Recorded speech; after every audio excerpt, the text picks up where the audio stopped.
it's Rhea. Wherever you are and whatever time it is, I hope you are enjoying yourself. So one of the things that I've been wanting to do for a while now, aside from it becoming a resolution again this year, is improving at art mediums.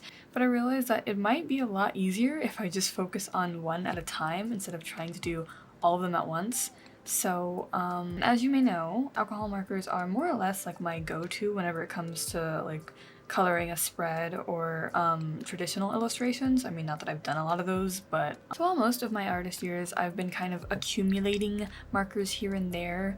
I've never really owned my own set of them until maybe like the past 2 years or so, where you guys have probably seen me accumulate the ohhh set of pastel markers and the sanjoki set, I think, of either 100 something or 300 something, but it's like a pretty full set.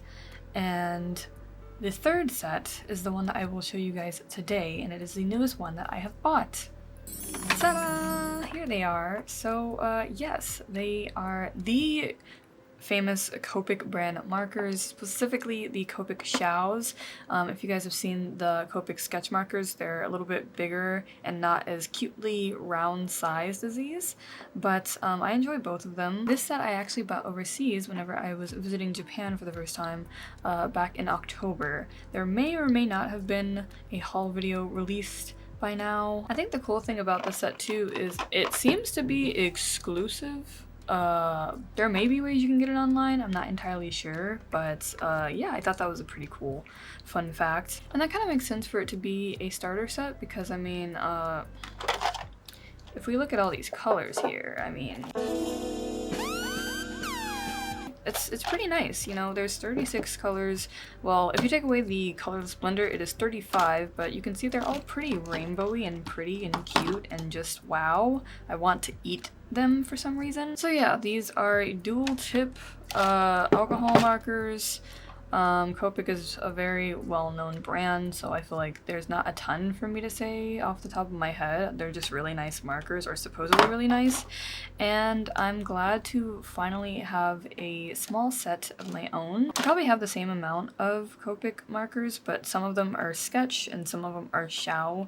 Like I said, I've just been buying them individually whenever they happen to be cheaper than the US price. This is what the set looks like, and I was thinking what we can do is obviously a nice little illustration would be good, but I also want to swatch test these since I don't think I've done that yet, and I've been using these for maybe a couple weeks now, so yeah.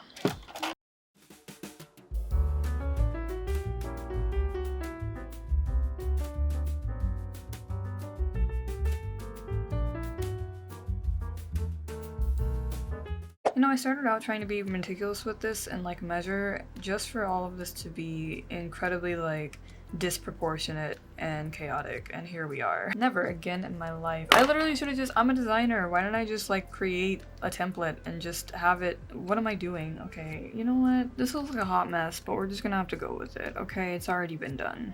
I probably should have set this up the way it's set up in these little tins, but I didn't think of that. So, should I write the numbers first or should I swatch it first? I think I will do both at the same time, and this will just be yet another time lapse. Hello, it's voiceover Rhea here. So, a couple of things. I'm about to point out the fact that, like, I don't know why I got so caught up in this, to be honest. I think I was being a lot more meticulous on this entire swatch testing and, like, marker organization than I needed to be. But basically I realized that one of the markers that I have is not one of the ones that's originally in the set, and I go on this giant wild goose chase while trying to film this entire section, which is in reality such a short part of the video, but like it drives me crazy. Like, I don't know what kind of curse was looming over me, but I genuinely started to lose my mind trying to figure out what marker was missing and which one of mine needs to be replacing it. Okay, wait, these are like all, oh my god. I'm gonna lose my mind. Basically, in this set, we have an imposter. Okay, no, it's none of these. I took the imposter out. This one is not supposed to be in here. I likely put one of my individual markers into the set by habit. And I was wondering because for a while it did kind of feel like, you know, these aren't really like lining up aesthetically as I remember. And that's why, it's because this one have accidentally misplaced this one, which is supposed to be in the set as well. It's a nice little warm gray option. I was like literally looking it up through here trying to figure out what the heck is going on, and I just feel like I have taken years off my life. Honestly, would it really be a review video if something didn't go like chaotically wrong? Oh my gosh, why? Realistically, this went wrong at the blue. It was supposed to be this brown and something else. So everything's ruined.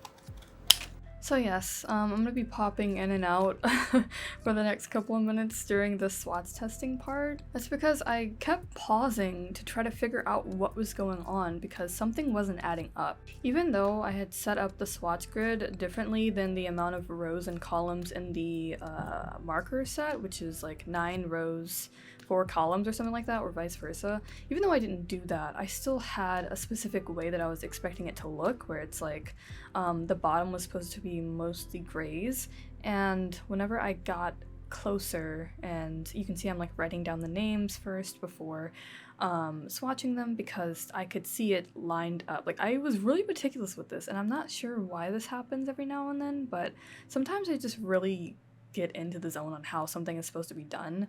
And so when I realized something was off, alas. The way that I just spent the past 20 plus minutes trying to figure out what marker is missing and if it was the right one or not, and just everything got so out of hand. I don't know how I got here. I think I'm losing my mind. And so I'm finally about to solve what marker I was looking for that actually goes in the set to replace the one that wasn't supposed to be in the set. And I just don't think any of this was nearly as serious as I made it, but sometimes your brain does that. Okay, this is a very important announcement. So as you can see, through process of elimination on my very flickery screen, I realized that the number I have been looking for all this time is E47. Dark brown. Yay! I don't really care at this point. I'm just gonna go ahead and put it right here where this X spot is, and we're just gonna call it. My gosh. And so we're almost done with these swatches, and you can see that a lot of them have like almost like a differentiation in between shades, and that's because I purposely tried to swatch where I went over the same color. And I feel like that's a really important thing that I've started to do more whenever I go to do swatches, because it just shows how much depth and value you can get with only one shade. So now, after a very chaotic time, I think I have to like lay down and finish the rest of this later on, but the swatches are finished, and so this is the actual set of markers now with all the markers in their correct place. And here is the swatch set. So this is how they look. Yeah.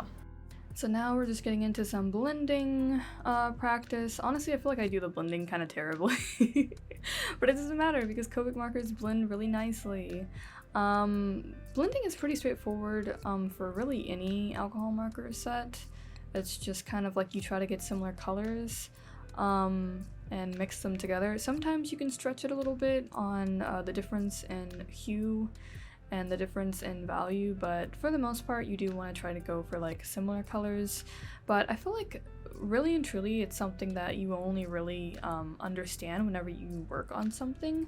So luckily we are going to move towards working on an actual illustration, and that's probably the most exciting part of this video. But yeah, I feel like that in itself I learned a lot from. I mostly did the blending test so you guys could see how it blends, but once again I don't think I do a super decent job at it. It's a little bit chaotic, but yeah, there that was.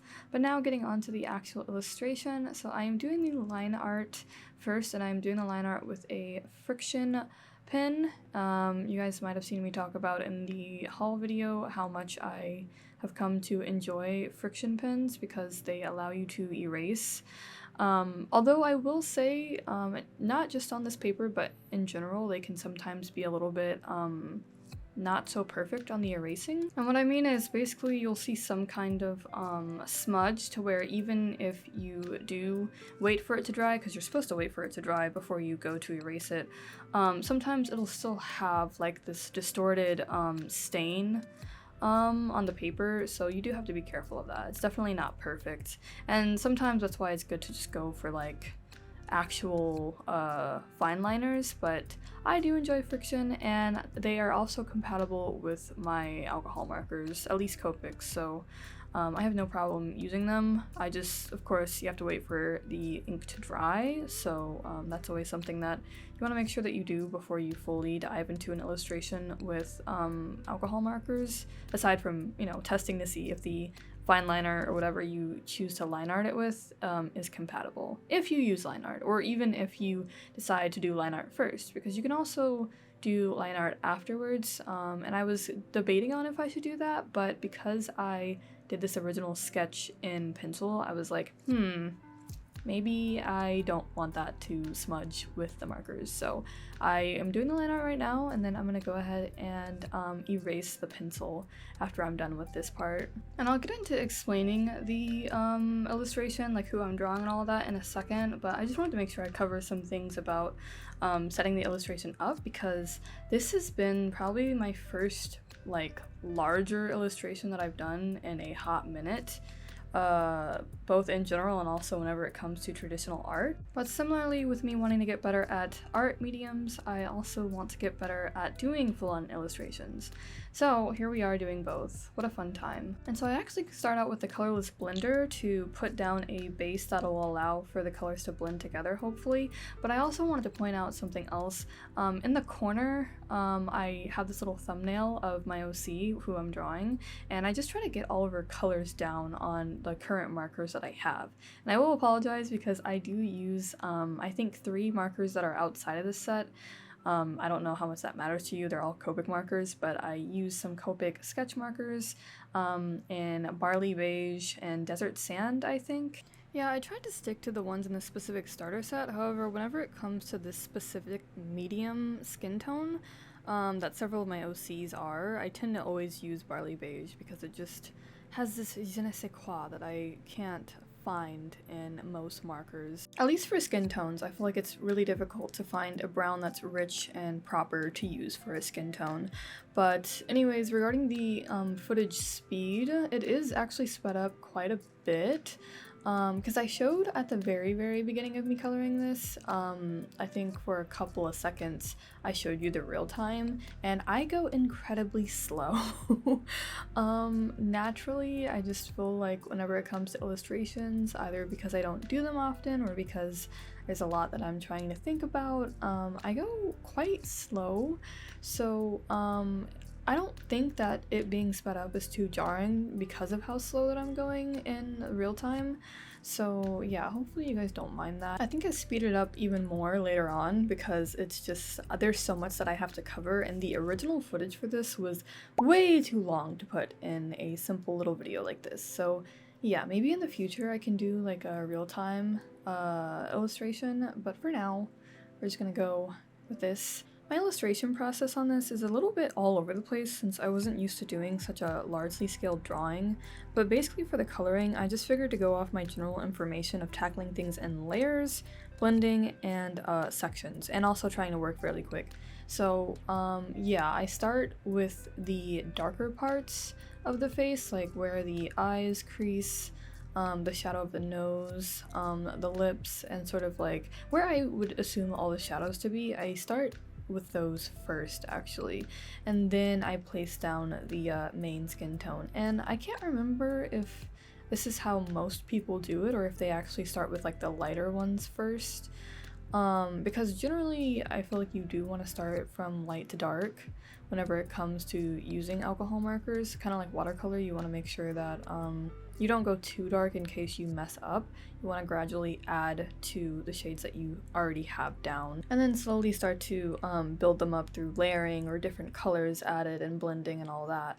But even so, even though I was pretty clumsy with it and still trying to figure things out, I think it still turned out better than I expected considering how nervous I was. It really has been a while since I've worked on an illustration, so things definitely weren't seamless and there's a lot of places to improve, but it was definitely helpful to work on because I realized things about this medium that I could only notice like firsthand. Like adding colors that I wouldn't think go where they end up going, if that makes sense. I'll probably explain it whenever I get to the hair because I thought that was a pretty fun time. But yeah, and working on a larger illustration, it was interesting to see and apply the method of, you know, working in sections where it's like, say how I talked about the crease of the eye, or even right here with like the hand, how I start with like the underneath part where your skin, if you have darker skin, you know, even your palms are still white like everybody else is, or they're lighter. So yeah, I just kind of started drafting that out in the parts of the hand where that applied to, and I go over it later on with the barley beige, and the colors just kind of mix together in a nice way, and that's the benefit of working with alcohol markers, and especially Copics, which are known for their blending. And I feel like I was really able to experience how to work on an illustration and incorporate blending techniques. It still, as you can see, comes out streakier than I would want it to be, but I think that's just because a lot of it was just me being awkward and trying to figure out like, where should I color next? Is it okay to start here? Should I have used a darker marker first or a lighter marker first? I don't know. What's the best motion on this part of the face that I'm trying to color, or just in general if I'm trying to color a part, like what type of motion should I be using? Should I do back and forth? Should I go in circles? And I have to also color it fairly quickly so that way I don't leave any too obvious marks, because that's how you get that streaky look, I'm assuming. You know, it's a lot of trial and error, and I feel like that's the most important part of working on an illustration and trying to get better at a medium. The only way for you to actually know it isn't just by watching a bunch of videos or reading stuff. It's genuinely like you have to try and try and try again, because there's no other way that you're going to know if you don't do it firsthand. And with coloring the skin specifically, like I said, I normally don't draw on such a large scale, and this isn't even like, I want to say this is somewhere around like a 9x12 maybe. Like it's not a huge size compared to what other people might naturally draw on, but all of my sketchbooks are kind of more like a 6x8 inch. Like I've always worked in like a smaller size. So whenever I color like a full-faced portrait like this, and there's a lot of real estate to color whenever it comes to the skin, I like freak out because I'm like, wait, I'm so used to being able to color in almost like a flat way. Basically, if her face was a lot smaller, then I could have just, you know, probably colored over it all in one kind of back and forth wash, and then maybe add a little bit of dimension through shading over it. I don't know if this is making any sense to explain it like this, but I can always explain in future videos as well. And as I continue to learn more and grow with my alcohol markers. But it's really cool to sort of like take this on and sort of see what colors look best whenever you blend them together, and just, yeah, I guess just figuring things out as I go. And another thing about working on an actual illustration is I came to like the realization of like, oh, wait, this is something that like actually takes time. I can't just like sit down and like just pop this out in like a good half an hour and go on with my day. This takes, you know, a lot of thinking and trying to figure stuff out. And that's totally valid. Like that's how it's supposed to be. It's an illustration. So it can take up to like a really long time. I mean, I think whenever I did this, I did this all in one sitting on terms of the coloring, but it's like if I were someone who wanted to add more to this, because I do feel like it ended up feeling unfinished as a result of me doing it in one sitting. Not to say that you can't do a really nice illustration in one sitting, but I think that's something that comes with more experience and practice. But yeah, if you're someone who's like working on multiple different illustrations, sometimes you work on a little bit and then you come back to it or things like that. But overall, the process, it takes a lot. It's a lot of dedication, like I said, a lot of thinking. and that's what strengthens you, and that's what strengthens your skills. I think getting myself to calm down would have been a good thing. It took me a while because I was so focused on like, oh my gosh, this video has been taking too long for me to put together, I need to hurry up and finish doing this. And it's like, you know, it's just, like I said, it's just something you have to take your time with. But that being said, after I did finally settle in with it a bit, I started having fun, and here is where I was really like amazed at how the colors could look, because after I do her hair, which is kind of like a ash blonde almost, I start adding in different shades, and this is also where I play with the colorless blender a little bit more. I actually already have another video that I have filmed, I just need to edit it, but it's like me doing the 1 marker challenge, and spoiler alert, for one of them I used the colorless blender in addition to one of the markers that I use, and it really taught me a lot at how the colorless blender can be used. I know some people think that it's useless or they just don't use it, but I personally, as you can see, like, I like to really utilize it, and I think that's because I gave it a chance in the first place. Like, I was skeptical too, but whenever I saw like how you can sort of stretch colors, or how you can sort of get a more diluted version of that color by coloring the colorless blender with the color that you're trying to use. I don't know if you've seen it already, but I like basically rub the tips of them together, and I don't know if you should be doing that, and I wouldn't necessarily recommend you doing it with any of the other markers per se, but I do feel like doing that helps me get a more diluted version of whatever marker that I am mixing with the colorless blender, and I think that's pretty cool. And I get a lot of shades that way that are not as intense as if I put the original color down, but just like a nice, pretty diluted version that I can blend into other colors. So like the hair, for example, I start to blend on top of just a regular light ash blonde. I blend in like a darker yellow, I blend in some pinks, and then I even go over it with like a warm gray, or maybe purple, like a light purple, I don't know, but I was really having fun with figuring out all the different colors that I could add in that I wouldn't originally think go with it, and I think that's a really cool part of alcohol markers, but also just kind of like traditional art in general, because whenever you do this kind of stuff digitally, it's very like, there's a safety net always. You can just undo, you can always like make a new layer, and as someone like me who's very non-committal and very anxious of messing things up, I always love to have like 500 layers on something. So traditional art is scary because it's like you really don't know if the thing that you want to try out is going to work out, so the only way is to just try it out, and if it works out, great. If not, then you have some troubleshooting to do. But either way, I think that's what makes it so impressive and so fun as well. And oh my gosh, I just realized I didn't even talk about who I'm drawing really much at all. So this is one of my OCs. For the longest time, she didn't really have a name, so I would just refer to her as like Batgirl. But after a few years of me creating her, I finally decided to give her a name, and that is Lilith. And I think it's very cute. But also like playful, and I think it matches her a lot because if you can't tell, her aesthetic is very much based around like vampires, bats, gothic fashion, stuff like that, and her personality in general is kind of more like on the trickster side. She likes to mess around with people, but nothing too serious, you know, she's just hanging out. But yeah, and another thing that I thought was interesting about this illustration is whenever it comes to her character specifically, I tend to think about her and draw her more around Halloween, but I noticed towards the end of this that the color palette was actually pretty on brand for like the reds that you associate with Valentine's Day, so I feel like, you know, that's pretty cool. We're on brand somehow still.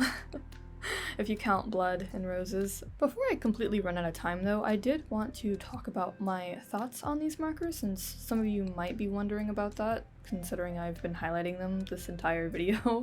And yeah, so I feel like this is an excellent set for beginners. I bought this, like I said, overseas, and it's considered exclusive, but if you can get your hands on it, then I mean, hey, go for it, you know? I got this set for roughly 11,000 yen, which probably sounds like a lot, but it translates over to about $70-ish, $75 in US dollars, and that for 36 of these Copic markers. Whenever I tell y'all I go down the street to like Michael's and their Copic markers are like $8 a piece, like, are you freaking kidding me? That's a steal. That's such a steal. Like, that's incredible. The color choice is very nice, and generally it's pretty well rounded. There could always be more shades, maybe traded out for like some missing colors like deep purple / pink or other neutrals, but I mean that's just those are my preferences. I love a deep purple pink, but you can only provide so much with 36 markers, and if anything the limited amount helps teach you how to blend and get cool shades that you otherwise wouldn't know about if a similar color was already provided. And as I've mentioned several times, the blending is impeccable. I mean, it's Copic, so they're like the industry standard, I believe, for manga illustrations, or at least they were for a good amount of years. And for a reason, you know, there's a lot of opportunity for layers and unique color combinations. And even though it's less ink in the Copic shells than the Copic sketch, I think the barrels are nicer than the Copic sketch because of how it feels to hold. And also it's somewhat easier for storage if you're like, you know, you want to be on the go with your markers. They're just circular, so instead of being ovals, they can take up a little less space. Plus, I mean, they already come in their own little assorted container, so it's like you can take that with you if you'd like instead of having to worry about each individual one. That's another perk of buying them in a set, is that you have it neatly organized. And the only thing that I could see feeling lukewarm towards or like on the fence about is the softness of the nib. And really it makes sense for the nib to be soft because it helps you blend, but also it helps you with pressure control and getting a gentler application of the pigment. It's just something I have to personally get used to because sometimes I can be a bit rough whenever I'm trying to color something quickly because I want more pigment coming out sometimes. And so I get worried that my nib feels too soft and too moppy for my ×2 speed brain, but realistically I think it can work just fine. And once again, I feel like I really appreciate that it offers that sense of pressure sensitivity. A lot of people talk about how Copic markers come in a lot of like lighter shades that some marker sets, even though they're cheaper alternatives, they might not always offer those lighter shades. And another thing that helps achieve those lighter, gentler shades and like blending things together is the fact that that soft little nib is helping take back too much pigment all at once. You can kind of control how vibrant and intense you want the pigment to come out depending on how hard you're pressing down, and I think that's pretty cool because it allows you to get a more versatile look based off of that pressure sensitivity. So, and lastly, that sort of soft blending technique really helps whenever you want to leave highlights or things like that, like say around the face or like how I do in the hair. I'm able to do that once again because the soft nib allows me to sort of like lightly lift the brush and leave for sort of like a fade from the pigment to the white of the paper. And yeah, that's how I get that look. But we're slowly running more and more out of time. Those are generally all my thoughts that I have to say for this marker set so far. This is in no way sponsored, by the way. I just always have thought Copic markers are neat, and if they're not in your price range, that is a-okay and definitely understandable. If anything, I'm just happy that I have yet another alcohol marker set and I can continue practicing this medium because I did have a lot of fun putting together this illustration. Like I said, it does feel kind of rushed and incomplete, and there's a lot of things that I could improve on, but I think in an attempt to hurry up and finish this so I can get this video out to you guys finally, it did still turn out pretty freaking cool.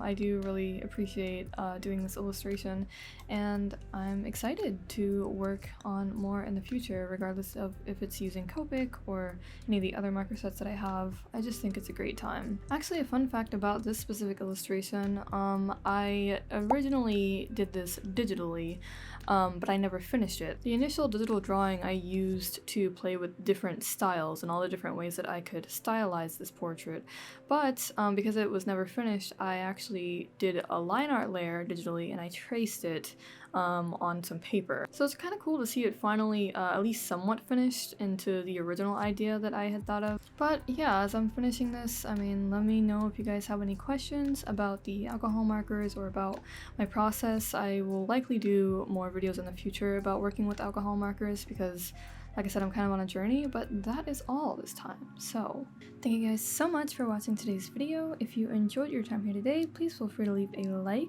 If you're interested to see more of my content, you can always check out my other videos and subscribe. For reference, if you're new, I am Rhea or Etheria, and I like making art and art-related content on my channel. I do try to post weekly videos, but if you'd like more timely updates, you can always check out my other social media linked in the description and also at the end of the video. Till next time, once again, thank you guys so much for watching, and I wish you a nice rest of your day and or week, and happy late Valentine? Take care.